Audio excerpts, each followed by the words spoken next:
Hello and welcome back to the channel if you were with us before, and welcome to the channel if this is your first time. We are Lealan Presents. I'm one of your hosts. I'm Alan. This is the other host. This is Leanne. The third host is probably sleeping somewhere in the other room on the sofa. I don't know. It's probably a good thing because he's a little monster who tries to derail all our videos anyway, so we don't want that. He'll probably turn up at some point because it is sort of like an hour away from his screen time, so he'll probably wake up at some point. So this is part 3 of our 5-part series, our Halloween horror movie clash for the year 2023. So there's 2 previous parts to this series as it stands right now, as you're watching this. So if you haven't seen them yet, I'll put a link somewhere on the corner of the screen there if you'll be able to go and catch up on that. And I'm going to also flash up the brackets for rounds 1 and 2 thus far, parts 1 and 2, right about now. So that will have popped up on the screen magically because I am a wizard, don't you know? So that will be up there for you to look at. So this particular video will cover another 4 movies. This one spanning from the 21st of July all the way to the 18th of August, of varying qualities and varying, I guess, subject matter in a sense. Yes. So before we get into that, so the way this is going to work is we're going to talk about 4 movies in this particular video. We're going to sort of break down what we thought about 6 individual categories, which are spook/gore factor, story, sound, acting, villain, and visuals. Then we'll move on to the next, do the same, next, the same, next, the same. We're not going to give our ratings, so we have got ratings, but we're not going to give them yet. She doesn't know my ratings, she doesn't know my ratings. The books are hidden under lock and key. It's a mystery. Until we're making notes or sort of doing this video recording. They get put away, we haven't seen each other's notebooks, we don't know what the ratings are, we don't know what we think about the films, we don't talk about them. Unless, when we can help it. When we can help it. There may or may not be one that is particularly... Well, you'll see. We'll get there. So then once we've done all 4 of these, because we've got another 4 movies to watch after this, we'll be doing our, I guess, like our tournament playoffs, as it were. Setting them against to try each and other. discern what our favourite movie, or horror movie of the year is thus far. And just to previous any further, we're doing these in order of release, and we've not seen any of these movies up until the point that we were watching them and making our notes here. Beware of spoilers. Spoiler heavy. Spoiler heavy. Seen these films spoiler heavy. Don't watch if you haven't seen the films and you want to see them, because it's going to be spoiler. Go watch them, then come back. Yeah. So I'm going to be using my phone for this one to get the synopsis for each of the movies as we're going through this. So we're going to start off with a film that came out on the 21st of July. This one got me really excited when I saw the trailer, and it is Cobweb. Part of me did get worried about the whole cobweb and spiders and things, because I don't like spiders, but we've got that. So, as I said, released on 21st of July, the synopsis on IMDb, which is the site I'm using for this, is as such. 8-year-old Peter is plagued by mysterious constant tapping from inside his bedroom wall, a tapping that his parents insist is all in his imagination. As Peter's fear intensifies, he believes that his parents could be hiding a terrible, dangerous secret and questions their trust. And for a child, what could be more frightening than that? Leanne, take us away. Okie dokies. We'll start with spook/gore. It's pretty spooky. Yes. And pretty gory as well. There's always like the knocks in the wall, Pipes and how or house settling, yeah, it's quite a natural thing, and it's playing on those fears of one of it is something sinister, and also having the parents not believe you, which just adds to it, makes it more scary, that kind of thing. They seem to start off as one kind of horror story and turn into something else, which was interesting. And I've put that there's bonus spook points for spiders, even though they didn't really serve a purpose, but it's fine. I guess the purpose for that would have been that they were all kind of living in her hair like a web, because it was so long natural. and kind of, But partly it's like, spiders are scary, just chuck them in. That one on the desk in the school, I couldn't look at that. I was like, no. That one definitely. Tell me when it's done. Tell me when it's over. I can't do this. No. In fact, they had this whole scene with him, the teacher, helping him to get rid of the spider and showing there's nothing to be scared of, and then that didn't play into it at all. So it was a little bit ups and downs on this one, but the goal was really good. It was, and it was a spooky film. It didn't sort of go straight from the beginning with the gory. It kind of kept it quite until the last, like, maybe quarter of the film, and then it was like, all right, kid gloves are off, here we go. You think you've been watching a supernatural kind of a mind mind psychological film. almost. Yeah. Nope. Nope. We're gonna rip heads Here we off. go. I did like when the teacher was the substitute teacher was visiting the boy and the parents, that the dad was walking around with his hammer in his hand. It's like, oh, she's going to eat that hammer any second now. He's going to turn around and just brutalize her, but they didn't. And just kind of, the more it went on and on and on, it kind of ramped up that tension quite nicely, I thought. Yeah, definitely. The bad dream.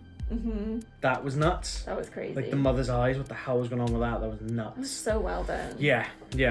Did you have any more for the spook go factor? Nope. Okay, cool. Yeah, so Yeah, I wasn't sure if the broken leg and the knife wounds, they look pretty nasty. Yes. Like that with the legs, like, oh god, when that boy got pushed down the stairs, like, holy crap. Yeah. And yeah, it was. I was expecting a ghost story, but this became more of a human story, like a. It looks like a monster flick. I don't quite know. I don't know if it's a monster flick. It was more like I don't even know what to describe it. A bit slasher. Yeah, but I'm thinking more of the base of it. It's just this woman that's been yeah. kidnapped. Or what did I say kidnapped? She's been locked in this place because she was different.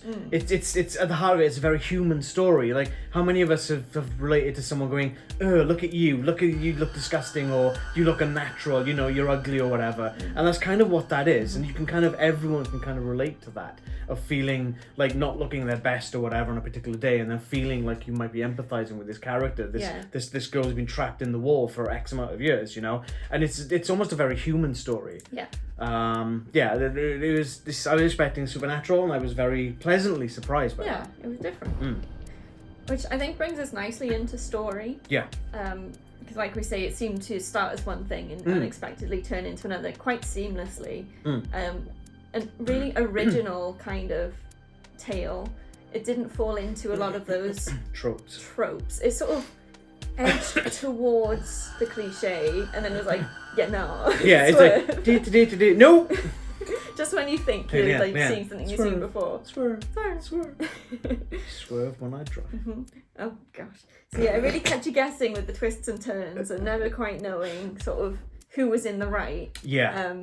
So yeah, I think that it was very well written, well executed. I agree. Let me just go on. Is that all you got for story? Yes. I did put on this Children of the Worst. Oh yeah. The sort of that child when he was smashing the kid's pumpkin up. That was just, what the hell is that in aid of, you know? He deserved to have his leg broken. The writer was a guy called Chris Thomas Devlin, and is directed by Samuel Bodin. Just so I want to just get that out there. Yeah. The setting up the voice of this weird girl, which was, I thought, was where they were going with this. Yeah. I thought it was gonna be that girl that got murdered. Because they kind of sprinkled it. Bit of a vein here, and then the teacher was looking it up, and the boy was questioning it, and you're like, that's who's in the wall. Nope. Swerve. She was in the Those who watch your AEW videos will understand what I'm doing there. Where were the teachers is my one criticism of the main story. So the boy was getting his pumpkin kicked in. No one helped. And there was no teachers in the art. When you're in school, how many times did you have break time, recess, playtime, whatever you want to call it, and the teachers were not there? Never. 0. You'd at least have like the lunch ladies or the specific. You'd have an adult there in supervising. Primary school anyway. Yeah. And this kid's clearly in primary school age. He's not hit that secondary school yet. I know it's different in America. Yeah, the ones where I didn't expect them to poison the parents, the rat poison. I was like, because you were like, this tastes different, and then you were like, cinnamon, and I was like, oh. And again, that's quite a. It was almost like a blasé, like a throwaway thing where they're putting the rat poison down thinking it was a rat, and then it comes into this major point of the story and it's like, oh, you clever. That was pretty gory. Yeah, but it was open to a lot of interpretation as well. Yep. As you say, like who was right, who was in the wrong. You know, I really enjoyed that thing. I kind of like a story that kind of makes you almost second guess and kind of thing. Like, I know a lot of people rip on Avatar, but it's the same thing with that. You kind of, humans, they're trying to take over this planet because they're saving humanity, but then you kind of almost feel more sympathetic for the aliens or the Na'vi, the natives of the planet, and you kind of turning it. And I love that kind of the whole switch in that sense of like, who's right, who's wrong. And I love a film that's like, ooh, you sort of sit down afterwards, you're like, Yeah, because obviously the woman in the wall is the daughter. The villain. It's the daughter daughter, yeah. is the villain, but parents created that villain by their reaction. Yeah. To her. So in effect, the parents are the true. Yeah. I mean, we'll get into villain later on, but it's that keeping you guessing, which I really liked about this. Yeah, definitely. All right then, sound. Yep. Soundtrack was pretty good. There was some sort of childlike elements, like almost nursery rhyme sort of tunes in there, which really emphasises the child-centred part of the story, which was great. And the voice work as well, for both the sort of little girl voice and then the sister's real voice was done well. Yeah. Other than that, didn't have much to comment on specifically. I think the sound of the clock chiming was used effectively to further the story, because that was what was hiding the door and everything. So yeah, not bad. For me, the sound was superb.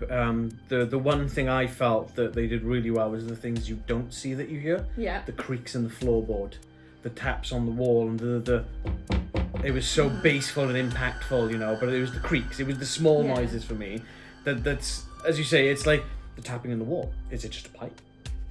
Is it something settling? And then the creaks on the floorboards were kind of leading more into that. Yeah. Kind of trying to suggest it away from it. But I everything about the sound of this I thought was great. Yeah, amazing. Mm-hmm. Acting. Yep. Really good. Nothing to complain about. Nothing particularly stood out, but they did a good job. For me, I thought the parents were especially good. The mother, they're very with that vacant look. Like when they're talking to the teacher and she's just like, it's like, whoa, okay. If that was my kid and someone's trying to say something about my kid, I'd be going off on one. Yeah. But like, what? I thought they did a really good job with both parents. The dad especially had a very creepy, controlling demeanor. Yeah, very true. Which was good, but like, for me to feel uncomfortable. Yeah. Especially when he's walking around with a hammer. Yeah, and then going into that dream sequence where it's just like so different. Yeah. The eyes in that sequence is great. Yeah. Cool. All right. Yep. Villain, like we've already said, really interesting, keeps you guessing through most of the film, giving you a twisted perception of who the bad guy was until it sort of is revealed. The villain design was okay. I found the hair was a bit weird, not gonna lie. Yeah. I get it, like she's been stuck in the wall for many years, so the hair's grown long, but it seemed a bit out of place almost. Yeah. And it was used to effect to sort of be creepy and stuff. Yeah. But I don't know. I think that kind of leads back to the story a little bit, where the only way that they could get her trapped is where they were is by having that extremely long hair. It's a bit of a, was it Ex Machina? Yeah. What do you call it? I was a little disappointed in the sort of explanation. I wasn't exactly satisfied with how she became who she was. Yeah. The story is she was born with a scary face and so was put behind a wall, but like there was nothing about why this might have happened or anything, and maybe that's a good thing because sometimes villains do get explained too much. But I sort of felt like I deserved a bit more. Maybe. Yeah. Is that what you got? Yep. I put the parents are literally psycho. Like they're not fit to be parents in my mind. No. Like major red flags for a lot of the stuff they were doing. The true villain, obviously, the sister was creepy as hell. But I do feel we didn't really get enough of a look of it. Like they kind of flashed a couple of glimpses. Yeah. But kind of like we said about, I think it was the boogeyman. You don't really get to see enough. And that's not necessarily, in this case, you see a little bit more than you did with the boogeyman. But it was, I kind of feel that you probably need a little bit more than what we did see. In that aspect. But it was enough to fuel the imagination. Again, the imagination is the key. Stop looking at my notes, Leanne. And obviously the spiders were grim, especially like crawling on her hair when she's sort of leaning over that kid and the drops right in his face, and it's like, no. All right. Visual. Yep. There was some really good use of colour and light. The basement scene, that light was very cold. Yeah, very harsh. Cold light. And in the bedroom, there were scenes where the moonlight coming through the window and just shining exactly on the bit of wall where the noises are coming from was really effective. I did notice when we did have the villain reveal, when the sister came out, some of the movement was really weird. It was quite obviously not, I know it's not real, but you know. Yeah. You couldn't, it pulled you out a bit because it's the sustainability of disbelief. Yeah. So it's a bit like jerky movements, but not in a scary way, in a, ooh, that's not done right. It's almost like, it kind of reminded me of, you go back and watch the old Harryhausen films like Clash of the Titans with the claymation effects or the animatronics, and the skeletons are like, and it's like, oh, that's motion. and it's very jerky. You know, I feel they could have added a few more frames in to make it look a bit smoother, but Yeah. they were probably going for that on purpose. But as you say, it looked a bit janky. Yeah, it didn't come across maybe Yeah. as intended. Yeah. There we go, but it's fine. Yeah, that's pretty much I got as well. It was good. Nothing super special. And the CGI dummy work at the end kind of looked a bit, what the hell? A little bit. So I think that let it down a little bit. Yeah, it is a shame. Yeah. This was it was a good film. Yeah. Enjoyed. Any final thoughts on that? I would recommend this one. It was good. Cool. I liked it. Okay. Next up, on the 28th of July, is Talk to Me. Mm-hmm. So the synopsis, there's a couple of long ones. Sure, I'll go for the shorter one. Yes. When a group of friends discover how to conjure spirits using an embalmed hand, they become hooked on a new thrill until one of them goes too far and unleashes terrifying supernatural forces. So let me just see the director, Danny Philpo. I think that's how you say it, and he also wrote it, so that's quite a nice little thing. Leanne. All right, spook gore. There was some unnerving imagery in this when you see the spirits, for example. And there was some gore, in particular, the eye squeezing got me. Oh, yeah, when he's trying to... Yeah, he's literally trying to pull out his own eye, and it's real gross. That's and after he squishy. started smashing his face on the table. Yeah. Like, my God. I surprisingly didn't find this very scary. Yeah. It's more I don't know how to describe it. I didn't feel particularly horror in a way. Okay. I don't know. It did, but it didn't scare me. In a roundabout way, maybe. Yeah, I don't know exactly how to get it across, but I think it was good for what it was. I think that's probably what I'll say. Take over, quick. You've missed the one, sort of the cold open. The cold open. And it's I can't remember if it was this film or it was another one that I'll come across on my notes at some point. The new movies need to be careful with these cold opens because there's a lot of them doing it these days. Yeah. But it's like the guy's looking for his brother, and he gets to the door and the door's locked, so he literally barges it down. The brother comes out, he stabs his brother, and then just kind of turns around himself and stabs himself in the face. Yeah. And it's like. It's sort of like in the distance a bit and silhouetted as well, so you don't see a lot. Yeah, but it's your mind kicks in at that point. You're like, oh, because you kind of almost empathize, and you're like, you kind of almost imagine yourself doing that. I find. Yeah. So it's imagine just sort of having a knife and just going smash. Yeah. Like, oh my God. Yeah. Head banging, as you say, on the desk and the eye, trying to pop the eye out. And then later on in the hospital, his eyes all like, he's out here somewhere, and it's like all stitches, and you can see the gas. It's like, oh my God. There's plenty of sort of after the fact makeup, this thing as well, called it. So as it's like the hospital stuff. Yes. The ghosts or the spirits, whatever you want to sort of call them, a lot of them, like the drowning one with all the watery effect on it. Yeah. It looked like the skin was all bloated from the water. The mother obviously had that whole kind of thing going on. And the flashes as well, with you sort of seeing that other dimension, where they're all kind of naked. You don't see anything that you shouldn't be seeing in that sense. They keep it quite timid in that sense. There's no nudity to speak of in this movie. So if you don't want to sort of see any nudity, you don't have to worry about that. But like you can see all the skin is like almost like charred, or like when you get a barbecue and you got that coating on it, it's kind of like that almost. Yes. But like skin of a human instead, which was nuts. And it was great. And and as you say, it wasn't necessarily spooky. But I did find there was a lot of tension, and the uncertainty of not knowing what she was going to see at any given time was like, ooh, okay. I think the one good spooky element was when the dad was trying to kill her. Yes. But it wasn't the dad. Yeah. And it's like, oh God, what the hell's going on here? This is great. You know, I thought that was really good. Yeah, definitely. All right, the story itself. Yep. A very interesting concept. Yep. And another one that was really well executed. There was a lovely full circle moment right at the end, with the girl being on the other side. Is it Mia? I think her name was. I think so, yeah, Mia. Which is great. Believable characters and relatable motives for their reactions as well, and their choices that they made, which is really interesting. And yeah, it's good. Yeah. So the one thing that stood out for me is, did you notice that the hand was technically a different way of doing another spiritual thing? It's like a Ouija board. Like an Ouija board, which is a very dangerous thing. Yes. That's what I felt. Yeah. Because obviously lighting the candle, opening the door, and then you blow the candle out at the end. And obviously we surmised, because we didn't see the candle being blown out when Riley was taken over, that this surmising that door was left open, which is why everything was happening. Yeah. It kept you engaged, and obviously kept you guessing as well. Like, is this her mother? Is it something else? I don't think we really got a true answer to that. No. It kind of left it open, which isn't necessarily a bad thing. No. But it just kept you guessing. It's like, oh, okay, this is great. It was a somewhat fresh idea that puts a twist on the usual horror movie tropes as well, or haunted movie tropes. Yeah. Which you know, it's you don't usually see stuff like that. You know, it's who are you? What do you want? I'm a serial killer. I'm gonna kill you all. It was none of that. It was like, oh, I'm your mother. I didn't kill myself. I didn't take those tablets myself. But then it also didn't answer the question why the mother was in the room alone and her dad was sleeping on the sofa.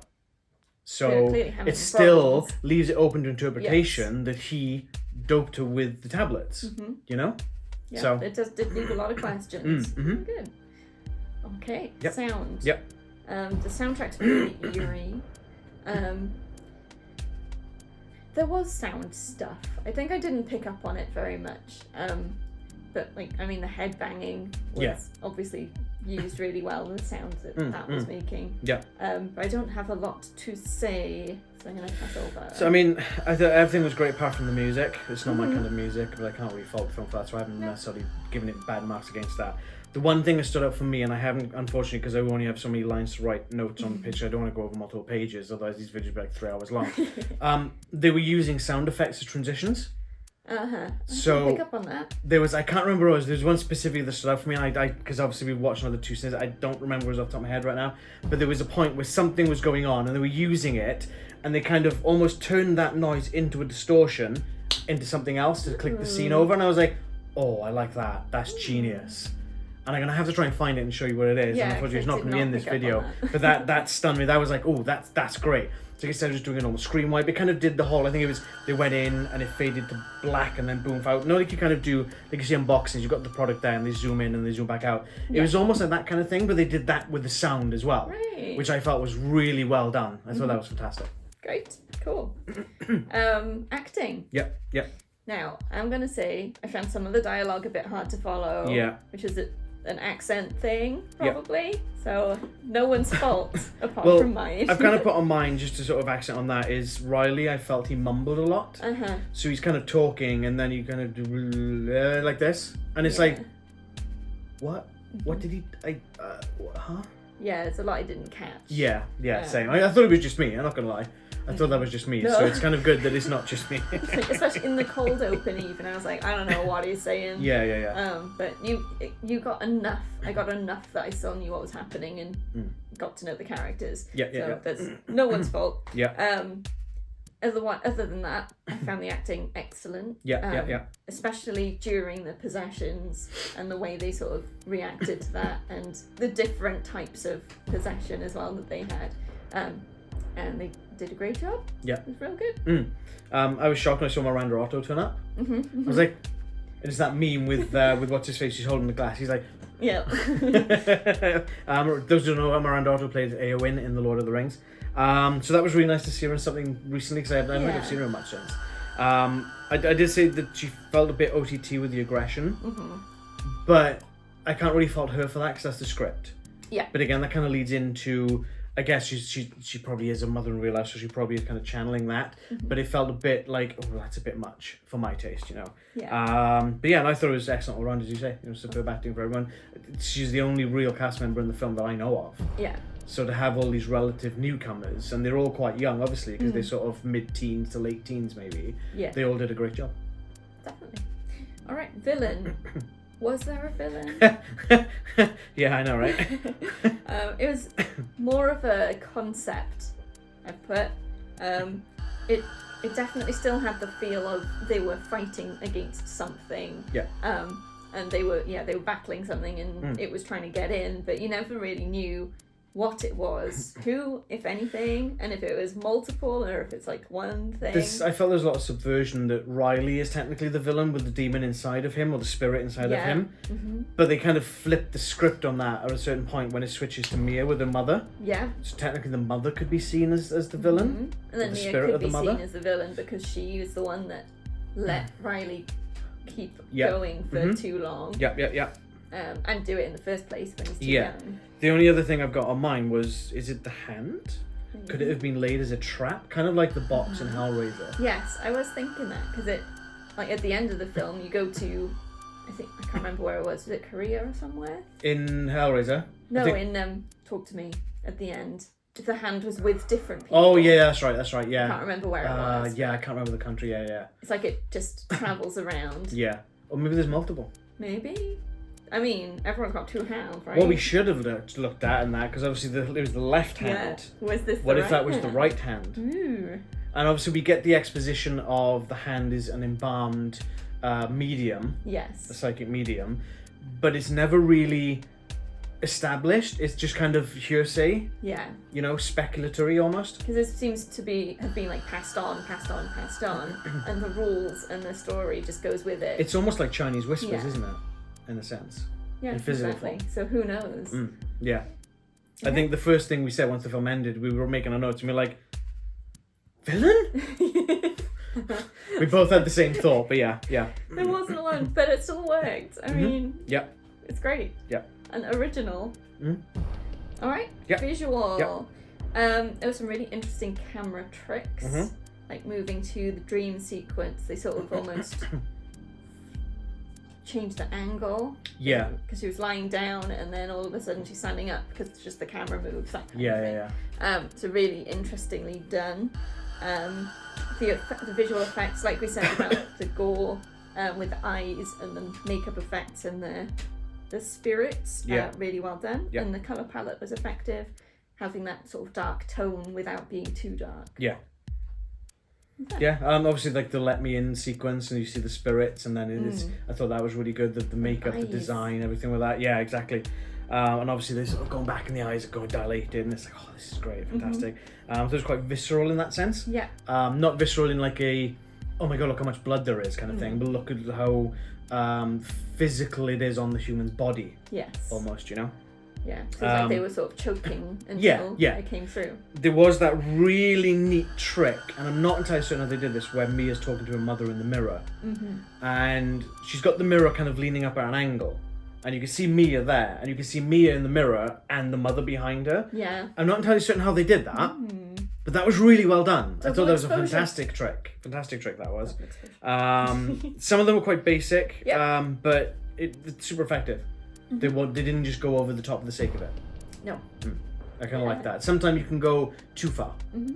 But in this case, they kind of reined it in a bit and was like, no, let's not. Let's keep it at a grounded level. Keeping the focus Make on the it story. real. Make it look believable, and that's exactly what they did. Definitely. They were good.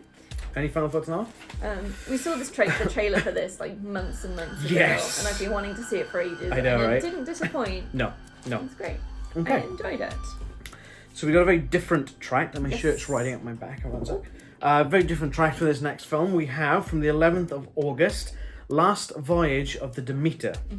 So again, I'm going to read the blurb from IMDb. So based on a single chapter, The Captain's Log, from Bram Stoker's classic 1897 novel Dracula, the story is set aboard the Russian schooner Demeter, which was chartered to carry private cargo, 24 unmarked wooden crates, from Carpathia to London. The film will detail the strange events that befall the doomed crew as they attempt to survive the ocean voyage, stalked each night by a terrifying presence on board the ship. When it finally arrived near Whitby Harbour, it was derelict. There was no trace of the crew. Now, someone watching this might go, well, you're just giving away the whole synopsis of the film. But the cold open to the film is the ship beached on the rocks, and it's all derelict. There's no one on board. Yeah. So that's how the film starts. The rest of the film is just them getting to that point. Yeah. I just wanted to sort of preface that. Yep. Leanne. All right. Spook/gore factor. So you've got a classic horror creature. Yep. Character.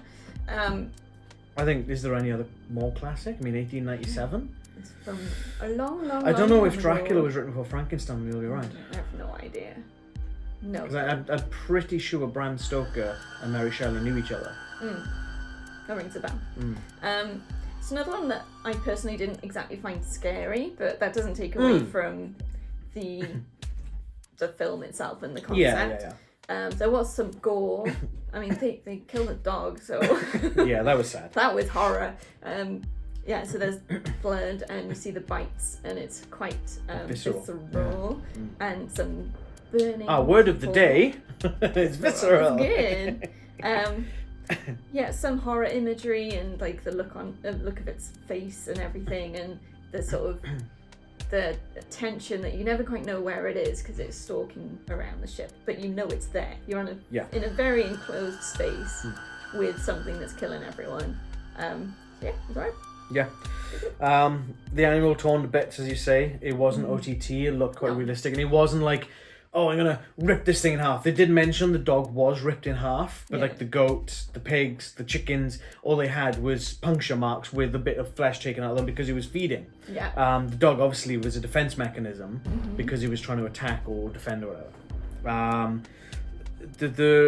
When they have the guy, I can't remember the name, but he was obviously bitten, and he was trying to get to the captain's grandson. Yes. And they catch him and they tie him to the mast. And then the sun comes up and he erupts in flames. Yeah. Like you can see that skin first bubbling and like blistering, and it's like, oh god. And then it's like, oh, this is brutal. And it again, it looks realistic in that sense. And that's again, it's kind of in the gore factor because it did look quite nasty, you know, and obviously it comes into visuals as well, but it looked really brutal and very nasty with that, which was pretty cool. Yep. As you said, I wasn't spooked per se. No. I could feel the tension, obviously, because you kind of try to embody yourself on the ship, like you're one of the crew almost, and you're like, oh god, what would I do in this situation? Yeah. That's the kind of way you kind of think about it, and it's like you would feel that tension, you would feel like, oh my god, this is hopeless kind of thing. But as you said, the gore effects when it starts, like, oh wow. Yeah. Kid gloves came off. Oh yeah. Good stuff. Story. Yep. So like I said, classic horror character. Horror? Horror character. Horror character. Put it on a boat with a varied cast and keep them isolated, pick them off one by one. It's not exactly a new sort of... No. I mean, Predator strings straight to mind with that. Yeah, it's been done before, but at the same time, this is based on a classic, but... I don't know how detailed that chapter, the captain's log, is. I've not read it. But we did have extracts of that log, and I'm guessing straight from the book. That's what I'm assuming, yeah. So they've sort of had a bit of a limited scope to work in, and they did Yeah, right. they didn't want to obviously deviate, I don't think, from the source material. No. And like some take a bit of sort of looking for libations, like liberties, you know, with it, and it's like... Yeah. And when they realise that throughout this voyage, Dracula's been rationing, and then like, oh wait, we're one day away, and there's still this many of us left. It's feast time. Ding ding, ring the dinner bell. They did well to sort of do that. I found the sort of passage of time wasn't easy to follow. Yes, yeah, I agree. It's a long voyage. It could have done with, like, I think at the beginning of it did flash up the date. Yeah. And then the first time we see him at sea, I think it flashed up the date. So. But then it didn't. It was just relying on the captain's log. And then they just say, and he was August 8th or whatever, yeah. Well, there's 2 days left till we get there. That was a bit junk. It's supposed to be like a month-long voyage, I believe. It was like, it's very sort of confined in the space of a movie. It's quite hard to see sort of actually how long has it been since the last person's been killed. It all just felt like it was one night after the other. But yeah, it was alright. Yeah. Like I said earlier, this is the one I made the note on. Films need to be careful with the earlier cold opens. It's like they sort of have it and it's like 1 month earlier or 1 day ago, like Evil Dead did. Early, or was it the day before, whatever it was. And it's like, just, okay. TV series can do it because they're shorter form. A 2-hour film... Sometimes it works. I feel that with this, having that in the beginning of the film, you kind of already know that there's going to be pretty much everyone is going to die. Obviously, bar, was it 2? Yes, 2. No, one survives, person. Yeah. And it's like... If you don't count Dracula. Yeah. And it's like, okay, but why would you do that? Last Voyage of the Meat, it could just be that the ship was wrecked, but the crew survived. Yeah. Like Alien, for example. You know, they don't go, oh, you know, Ripley's getting off on the shuttle 1 day earlier. You know, they don't do that, and that doesn't lose the effect of the tension. I felt that was always in the back of my mind, like, well, we don't know if he survives, so who's next? That was more the thing. The stakes were sort of taken away. Not the wooden ones either. And the finding of the sleeping place, that was pointless. Yeah. They didn't do anything we know with where it. it sleeps now. Well, then stab it in its sleep, or So- bring the crate on deck and open the lid when it's sunny. So let's just set a trap for it on the deck and get slaughtered instead. What? Yeah, that was a bit. What? Make sure, get some nails, nail it down, set the damn thing on fire. You know? Yeah. One thing that popped in, because there were 24 crates. There was a lot of crates that got loaded. Yeah. They went through all of them. All there was dirt in there. But Right, isn't it? obviously the food would have been there, and obviously the woman dropped out of the crate. Yeah. So why didn't they find the other bodies in there? I assumed there were more women in the Yeah. crates, but just what was the point? 24, obviously, crates, right? 23 minus Dracula's one. Yeah. That's 23 bodies. So why was only one really discovered? Unless they were all That just doesn't, full yeah, of that dirt. doesn't make sense to me, that one. Well, it was a bit odd. I mean, it was... I've not read the book, so I don't quite know how it plays out in there, but it was decent. I wouldn't say it was like top notch. No. But yeah. Yeah. And I think the only real mention that they make of finding his sleeping place is at the end when I can't remember the name of the guy, the ethnic chap, The main. yeah. Can't remember. But he's like, he's there and he's in London and he's like, I've got to hunt this thing down and I know where it sleeps now. And it's like, well, probably not, because the crate's probably still on the ship when it was destroyed, right? Well, he knew the destination. It was some abbey. So Yeah. He was assuming they were going to the abbey. But there's like the way you kind of it kind of almost throws it back to the crate that they found with the symbol on it. It's like, well, I don't know that, you know. Yeah. Anyway. Yeah, Yeah. some plot holes. Yeah, just a Yes. few. All right, sound. Yeah. It's real stormy, and that's always good. Oh yeah, that was great. Um, Yeah, that was great. That's good. We only heard Dracula's voice very briefly. Yeah. But it was a creepy, so that's always good. Nothing particular in the soundtrack though, or the sound design that I picked up on. Yeah. It was alright. I felt that the general, and I've marked it down as creaks and squeaks of the ship, was really good. Much like we were talking about the floorboards in Cobweb. Yes. That it was all background noise, so you're not meant to really notice it, but it overall enhances that atmosphere. And I do like to pick up on things like that because it shows the depth of the sound design, the sound engineer. The only one thing I've got is the use of the knocks. Yes. And that could have fallen by the wayside so much. And obviously it's based on a real thing that must have been during the time. I think it's where the saying knock on wood comes from. Yeah. But it's like, oh, this is really well done. The recording was great and the echoes of it sounded really good. Yeah, and it's like that one where it's just... And then it comes back and it's like... What the hell was that? And again, it just heightens that tension. So the sound of some of the stuff that they did really did heighten that tension. I thought was great. As you say, the storm sounded, and it's probably kind of the visual as well. Yeah, the look of it was great. We'll get into visuals when we get there. Acting. A little bit hammy in some places. Yeah. Not great. It wasn't bad. Yeah. But there were moments where it was like, oh. I put there's no real bad performances, but I've only put that there's only one real superb performance. But yeah. Yeah, I mean, I can't even remember where the hammy one was, but no. There were some moments that pulled me out a bit. Yeah, I think the boy was a bit... probably a bit line ready. Is that all you got for that? Yeah, go for it. The one thing I thought was Liam Cunningham of Game of Thrones fame, plays Davos Seaworthy. I thought he was great, phenomenal. He's a fantastic actor, and his log voiceovers, they really set the scene. And his reading was great. I wouldn't be surprised if he's like some English theatrical trained, kind of like Patrick Stewart or Ian McCallum kind of thing. Probably. You know? That I thought he did a really great job of it, and he was definitely the standout of the entire cast. Yeah. By a long mile. Nice. Good stuff. Villain. Yep. Is Dracula. Yep. Is a good design of a classic villain.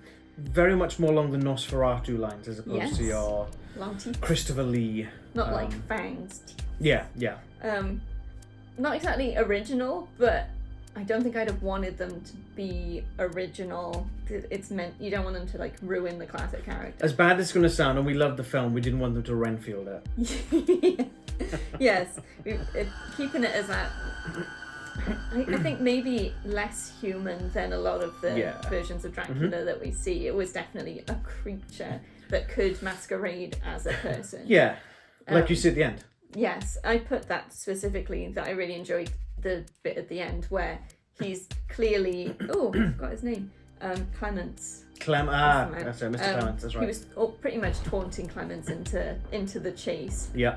Because Clements wants to hunt him down. Yeah. And obviously Dracula's like, Come get it.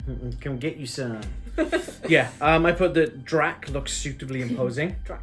We're best buddies, right? Yeah. Because he looks good. The rationing of the food was smart. Mm-hmm. However, when he turned into a giant bat, that was like what? Now he's just a bat. Where did the wings go? Really, and I wasn't fussed on that. Fair enough. I thought it looked a bit silly because it's just a giant bat The big bat. with a man's head almost. It's man bat. But man bat looks better because his wings are only on the arms, Yeah. not attached to his legs as well. It literally was a giant bat with a man's head on That's it. a good point. How did he get into the suit at the end? I guess he can turn it on and off as he comes Yeah, and goes so- because he obviously turns into mist. Yeah. And he sort of just, but yeah, it's suited. I said being suited at the end of the film. I thought was more on form with that in that sense. Yeah. But I really enjoyed the visceral nakedness of it and the almost raw nature of Dracula in that sense. And obviously getting to London and then donning it. And it kind of, the one thing that did spring in my head actually of that could be, and I can't remember what years these took place, it might have been earlier, but they go almost with the top hat and the cape, Jack the Ripper. I was thinking the same thing. But I can't remember what year Jack the Ripper was. No. It sort of fits. Yeah. So yeah, Okay, good stuff. I'm just going to look at what your Jack the Ripper was to see. Carry on. Then we go into the visual. There Yeah. were some very cool visual effects. There was a moment where, I think it was when they were sort of getting ready for the final showdown, and you see the mist rolling off the sea and just up the side of the ship. Yeah. Which looked really, really cool. Just as a side note, Jack the Ripper was about 10 years earlier. So, if he had been to England before... Who knows? Obviously, Dracula's a fictional character, we know. At times, this film was too dark. Yes. It's sort of, I don't know if it was if it was up TV or anything, but you know when it's sort of, you can see shapes in the dark from the different light. I don't know how it works, but that usually happens when it's too dark and stuff's happening. So you couldn't see a lot, but what you could see was great. Yeah. And the storm, like we talked about before, added some atmosphere. Yeah. And the whole like ambiance Yeah. of the time and being on the boat and everything. It's alright. Yeah, I pretty much got the same. The storms looked amazing. The fog looked realistic. Yep. The set itself, I'm assuming they just built it from scratch because it looked just superb. Yeah. Like, if you're on a ship for 90% of the film, why wouldn't you just build it from scratch and have it any way you need it, you know? And I thought that really come across really well. I say it was a bit too dark. But yeah. Any final thoughts on that one? It was an okay film. All right. So then we've got literally a week later, in the very similar kind of vein, on the 18th of August, we have... Now, this has two names, okay? One is The Haunting of the Queen Mary. The other is just The Queen Mary. Oh, I didn't realise it had I didn't until I went to search for it on IMDb. Okay. Okay, so synopsis. When photographers Erin and Patrick are brought aboard the ship with their young son Lucas, they unleash a series of events that entwines their family with the ship's dark past. As the terror unfolds around them, they begin to realise there is more to this sumptuous ocean liner than meets the eye, its remarkable legacy masking violent secrets. I did not get that they were photographers. No. Okay, that's okay. But again, I mean, that was the user review because it was a bit longer than the 3 sentences that the official one. Okay, fair What enough. did the official one say? Haunting of the Queen Mary explores the mysterious and violent events surrounding one family's voyage on Halloween night in 1938 and their interwoven destiny with another family on board the infamous ocean liner present day. I wouldn't say they were interwoven destinies, but okay. I think the user putting that one up is obviously they went on to photograph VR stuff for their project, so they might have been taking it from that. So maybe that's, I don't know. But yeah, anyway, take us away, Leanne. Spook/gore factor. It tried. It did try, and there was one jump scare that did get me. So it's okay. Didn't quite hit the mark, spook or gore wise for me. I felt the gore was mostly more splat than gore. It's a bit more slasher. Yeah, it's just like someone's getting killed in the background and you just got blood over there, you know? Maybe that's... Okay, yeah, okay. So, I put yet another earlier. Yeah. So this starts off with the axe murders. Uh-huh. And then it's like one day earlier, and it's like, It was very weirdly here done. we go again. I mean, I don't mind something stylized like that, but that just felt really janky and out of place. Yeah. The guy, I can't remember the name of the guy in the 1938 one that does the axe murders, where he takes his mask off, and it's like, that doesn't even look anywhere near believable. I get where they're going, that obviously was post World War One. Yeah. But he was in the entertainment corps. He didn't fight in the war. Doesn't matter. Things like that would have got bombed anyway. But he spoke very well for someone who didn't have half a face. Crazy.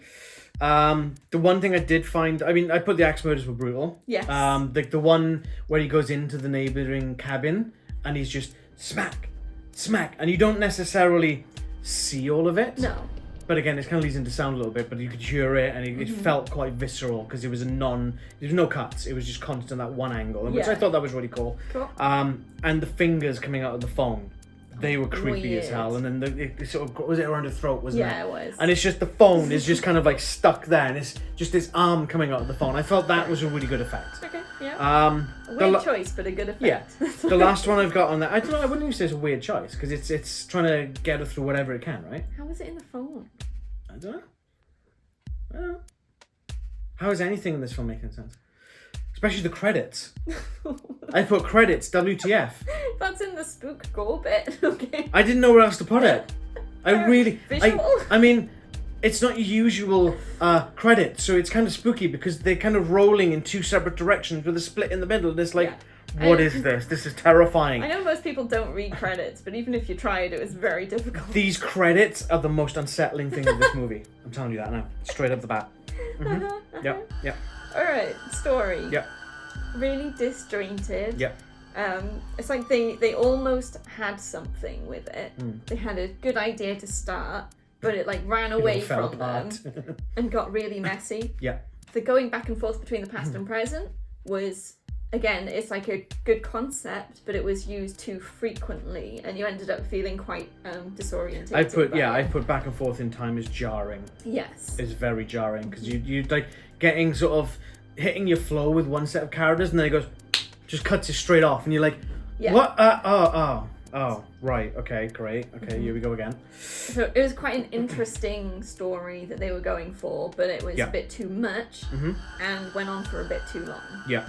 So I felt like the film ended and then it kept going for another like 15 minutes. And the way that, like with this, the one thing we're going back to the time jumping back and forth is that there was like 3 or 4 different time zones at that point. Because you've got 1938, you've got the modern day, you've got what's happening at home after they visited the first time, then you got the second voyage. It's like, oh my god, what the hell is going on here? Yeah. Anything else? Nope, not for me. I'm wondering if a lot of the old-timey looking footage was real stock footage, or if it was made and then made to look old. I think there were some parts where like they bring up a photo of a character and I think those photos were real. I don't think any of the footage was. So like even the documentary, like, oh, the Queen Mary's just been docked at this port. Oh, maybe that might have been stock footage, but again, it might have just been filmed, but I don't know. And I don't know if I care enough to go and look into it. I don't. Okay, the one massive plot point I felt is the card on the mirror. So the wife is worried. She scribbles help on a tarot card. Yeah. And throws it into the next room. Then somehow it's on the mirror and the husband's calling her in and it's like, wait, what? I'm so confused. Yeah. How is that? What? That makes no sense whatsoever. No, it didn't make any sense. My only explanation would be it was a different card because I couldn't see it enough to see if it had help on it. I'm pretty sure it did because it was on the floor after she got smashed. It fell on the floor and it was that. The gun reloading when the manager was reloading the gun, so you cracks open the 6-shooter and he starts loading the bullets in, but they cut frames out. So it's like very disjointed. I'm just like, the hell is this? The fountain sacrifice Oh, the Foundation sacrifice. Oh, yeah. I thought that was a really neat idea. Uh-huh. And I'm wondering if that is an actual thing that happened at some point. I know Someone on death row, would they just go, right, well, you're going to serve this because you've got no choice in it. You're going to die anyway. So here you go, into the concrete. You're dead. You're a foundation for this shit. I'm sure we talked very recently about something similar. Yeah, that was... churches would bury animals in the yeah, cornerstone. I've still got the tab open because I was looking into this. They were called a church grim.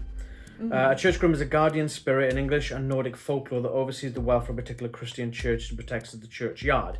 So they would they would sacrifice an animal as the first sort of foundations of the church was going down and bury the body there. That spirit, usually a dog, would then sort of become a guardian spirit for the churchyard, or that's what they believed in. Yeah. So yeah, it's very, very coincidental that we came across that Yes. in this movie as well. It was a few nights, I think I was reading it it was in really something. recent. So I wondered if that was the inspiration. I'm not sure if the human sacrifice. I don't know if that's a bit far, but again, I'm not interested. Because I mean, enough to they used serial killer into the thing, and that's what the spirit was inhabiting the dad, and then later on, obviously the ship itself, which is really cool. Yeah. But yeah, so many failed concepts, and then as you say, so many false endings too. It's like, oh, this is over. 15 minutes later, you're like, how is this still going? Yeah, I started writing my notes because I thought it was done. And like, people criticize Return of the King for the false endings. Yeah. Every one of those has a payoff. Yeah. This just doesn't have any payoffs. No, it doesn't. Okay, sound. The music was pretty cheesy. Yep. I know they used a lot of the stuff in the old timiness where it's like the singers and that was great. That set the time. Yeah. No problem. There was some good use of silence, like in the false finish, in the police car when the woman is being taken to the police station. And it's just absolutely silent while she's sort of processing what's happening, and then she starts laughing. I thought that was really effective. But that's about it. Yeah, but the music at the time was great but scarce. Everything else was a bit lackluster. Super lackluster and generic is what I've put. But the sound effects were good. Yeah. The murders, especially when you're sort of hacking them up with this axe, that sounded quite wet and squelchy and visceral, but not over the top. No. You know, I haven't given it many ways in the points, as it were, but spoiler alert. But it didn't sort of oversell itself with the sound, and I felt that the kind of temper, that was the one thing they kind of reined in a little bit, was the sound effects. They had to do it with something. Ran out of budget. Yep. All right. Yep. Acting. They tried. Yep. An attempt was made. Oh, wasn't very good, but I have put that it's possibly largely to do with the script. Yeah. There's only so much you can do with a bad script. Yeah. But yeah, I mean, the casting was interesting, and no doubt that they were good. I felt the girl in the past, the young girl, she was pretty good. Yeah. The guy playing, who was the Fred dancing Astaire. guy, Fred Astaire, something creepy about that man. Yeah. I don't know if they did something to like make his face look more like Fred Astaire. It's probably that. It's probably a deep fake. So it was a little bit uncanny valley. Yeah, they probably deep faked that. Yeah, there was something weird about that. I know that's not really acting if No. it's AI or something. But yeah, not. But then you not shouldn't great. use the use of AI. Use prosthetics. Use makeup. I Find don't a know what body it double was. that looks like Fred Astaire. And maybe it was just a really close match, and he was just a little bit too smiley, and that set me off. Maybe. I don't It was know. almost Jokerish. Yeah. Yeah. Yeah, the scared sailor was a bit naff. I thought he was a bit overly. Oh my god, what the hell is this? The heartfelt speech about finding the sun was just awful. It just felt hammy. Actually, no, it wasn't even hammy. It was ham-fisted. It was full fists of It was ham. just a ham sandwich. The mother, Alice Eve, she's a great actress. Yeah. And I'm very disappointed for her that she had to do this film. The other one that I felt did a really good job of this was the captain. Yeah. He did that creepiness The very old well. captain or the present day? The present day captain. He was creepy on purpose. Yes. And I felt that was good. it was almost like the spirit of the ship was embodying the human form, so it kind of meant to be feeling a bit disjointed. Yeah. So I kind of felt that was a good one. The old time captain was just like, you're just an idiot. You're just an idiot, you know. but yeah, there was no real. It was quite emotionless and flat. Yeah. All right, villain. Yep. Still have the makings of a tragic ghost story. Yep. But I didn't feel there was really a motive for all this stuff happening. I know there was, I guess, the guy who was in the ship, as in the sacrifice guy. Yeah.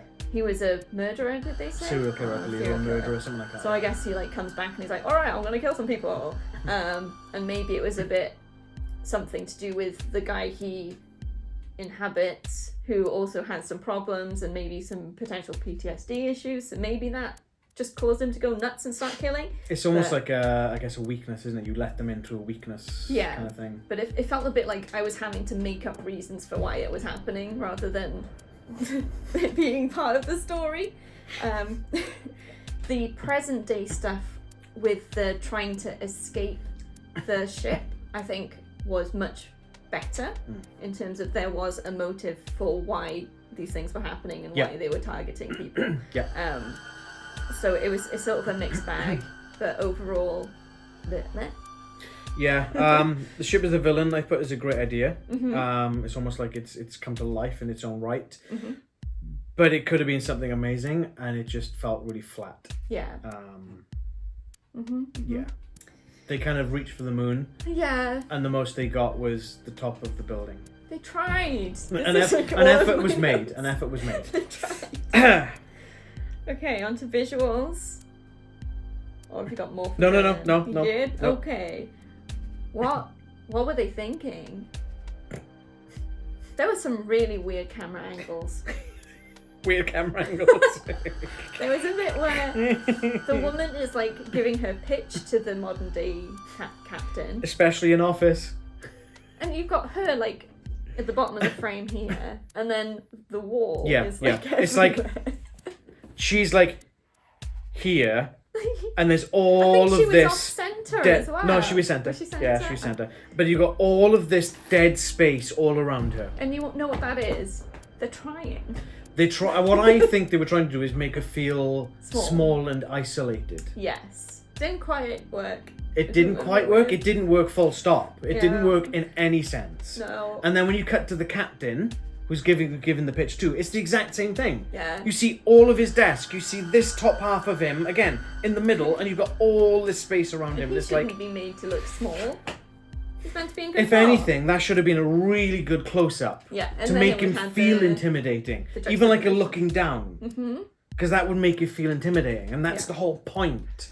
Something weird. There was I can't even remember exactly when it was. I think it was when in the past when everyone's running around and trying to escape, and the camera was just everything was blurry. Blurriness is a bad idea. Yeah, and I think they're trying to do it stylized. So it was the movement of the people was what was blurry, I think. It's, yeah. Weird. Didn't like it.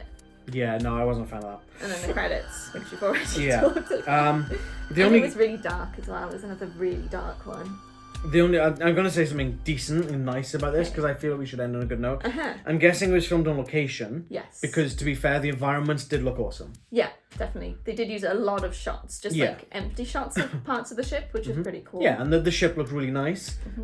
It probably would be a ship if we're in that part of the world. And we would think, let's see how much it is to get on, let's see if it's worth the time and the money. Because it did look really nice. We've been on the HMS Belfast in London. That was interesting. Yeah. This being a cruise ship of a vintage nature, which did help out during the war. Yeah. I think that would be really cool to experience. And they're real ghost stories. So, it's proper ghost, yeah. But yeah, that's the only good thing I can say about the visuals. Yes. I guess the hand coming out of the phone, that did look really that's effective. true. That is true, yeah. That's true. I still think that was a bit weird, but the visual was quite good. Yeah. Oh, okay. wow. Is that your final thoughts? I guess my final thoughts is I had high expectations for this film before I knew anything about it, apart from that it was on the Queen Mary, and I was very disappointed and even got to the part halfway through where I just started laughing at things because it wasn't so bad it's good, it was just bad. Yeah. So, in terms of where we're now, so we've got 4 more films left to watch. Yes. I'm not going to obviously tell you what they are because that would be a major spoiler. But as we stand now, this is how the brackets are looking. So, Haunting of the Queen Mary, I don't even know where it's up against right now. It might be up there, it might not be. Let's be perfectly honest. It's not going. It's not going. I'm kind of hoping it's up against something we haven't seen yet that is going to tank like crazy. Yeah, could happen. And then it would be like, oh, this is going to be interesting to discern which of these is the best. Yeah. You know, because I really hope there's the case. But the chances are that everything else is just going to blow this out the water. Literally. But yeah, cool. So yeah, part 4 will be up soon, within the next few days, and then obviously we'll move on to our finale, in which we sort of do the clashes, as it were. I can't remember what we did last year. We need to figure out a way to, if we're tied on something, like you've like film A, I prefer film B. How do we decide which one wins? Interesting. We'll have a look. Yeah, so we'll figure that out. We've got some time to do that, but yeah. So, okay, take us away, Leanne. Thank you so much for watching. We hope you are enjoying this series. Let us know in the comments if there's some films that... We hope you're enjoying this series more than we enjoyed The Haunting of the Queen Mary. Let us know if there are some films that came out this year that you've seen and really enjoyed that we haven't covered. They might be in the next one, but they might not. We're always up for some recommendations. Let us know if you have other thoughts, if you've seen these films and want to share your opinions. We're happy to hear them as well. So you can leave those in the comments or on socials. We're on Facebook, Instagram and X. And our link tree's in the description below, which will take you to those. Please remember to like this video and subscribe to the channel if you haven't already. Hit the bell to be notified when we drop new videos. And all that good stuff. All that jazz. Yeah, so we'll see you in the 4th part of the series. And until then, next time. Save yourself 2 hours, don't watch Haunting of the Queen Mary. Yeah, no, don't. Bye.